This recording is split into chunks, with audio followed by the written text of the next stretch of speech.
මේ තියෙන්නේ මේ මැනුවල් ඩිස්ප්ලේ එක මේක මේ බ්ලැක් ඇන්ඩ් වයිට් එක මේ බයිසිකලයට ආපු ඔරිජිනල්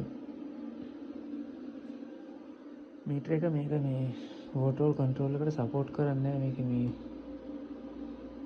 මේකෙන් ස්පීඩ් එක පෙන්වන්නේ එහෙම නැහැ මේ රුත් කන්ට්‍රෝල් එකක් තියෙද්දි අනිත් ඒවා නම් ගොඩක් ඒවාට හරියනවා. නමුත් මේක ඩිජිටල් එකක් දාන්න වෙනවා දැන් මේ වෝටෝල් එකක් තියද්දි. මොකද මේ කන්ට්‍රෝල් එකේ ස්පීඩ් වලට එහෙම සපෝට් කරන්නේ නැති හින්දා.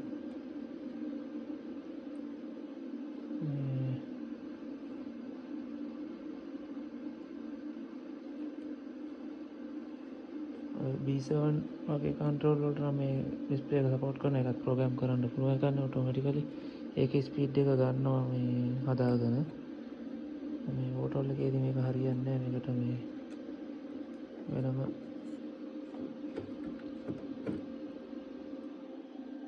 එකක් තියන්න වෙනවා. දැන් ඔය බයිසිකල් රිවර්ඩ් ස්පීඩ් පෙන්වන්නේ නැහැ මෝටර් එක කරකුණාට.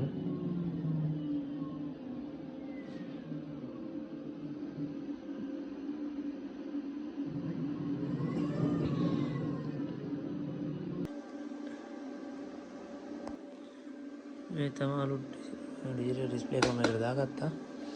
මේකේ මේ කොළයි රතුයි තමයි මේ දනරෙන ඉන්නේ ඩිස්ප්ලේ ලයින් එක. ඒක අර වර්ණ සොකට් එකේ තියෙන විදිහට බලලා ගහගත්තාම හරි මේක මම ටෙස්ට් කරන්න දැන්ට ගන්න මේවා ටික පාස් කරන්නකම්.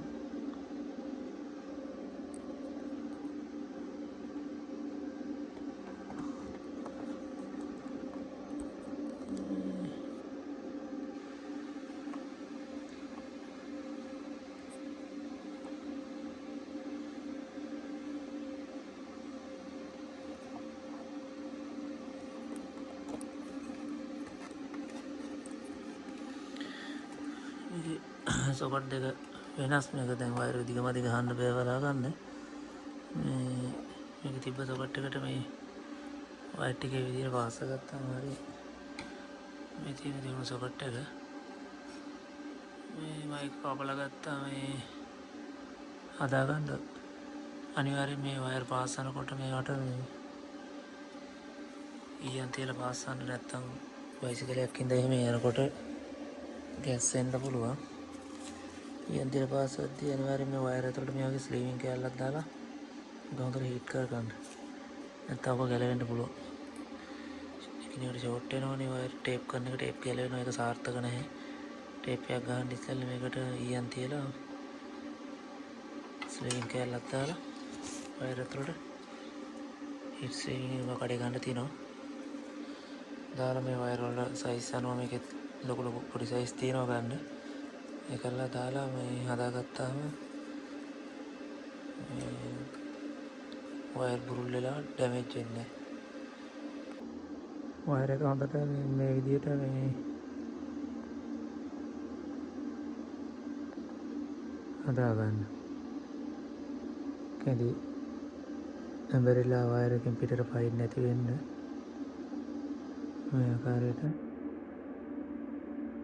ඊට පස්සේ මේකට ඊයන් තියලා මොකයි ප්ලග්ස් එකක් පාවිච්චි කරන ඊයන් තියෙන හොඳ ඊයන් එකක්. එතකොට මේක හොඳට ඊයන් පණ්ඩ උණු වෙනවා. ඊට පස්සේ මේක මේ ස්ලීවිං කෑල්ල පටි අතර දාලා තියලා මේක හරහා දාලා හීට් කරලා වහන්න තියෙන්නේ. මේක වෙන්න ඊයන් තියලා ඉවරනාට පස්සේ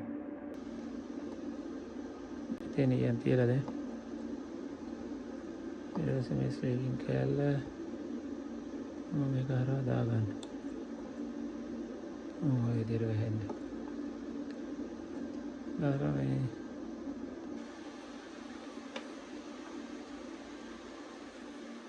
මේකත් බ්ලවුත් එකකින් හොදට හීට් කරාම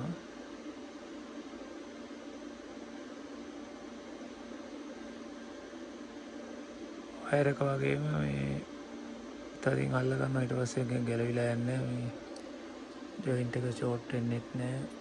කුණු දොවිලි යන්නෙත් නැහැ අතලට. එක වයර් වල එක එක සයිස් වලට ගැලපෙන ස්ලීවින් තියෙනවා. මේ විදිහට හොඳට මට වෙයිට් කරාම හරිය නැත්නම් මේකට මේ ලයිටර් එකක් හරි මොකක් කරලා මේ ඉන්දරකින් පුළුවන් මේක කරගන්න. බෞද්ධයෙන් ලේසියෙන් ඉඳලා ඉතින් මම මේකෙන් මේ අල්ලලා දානවා.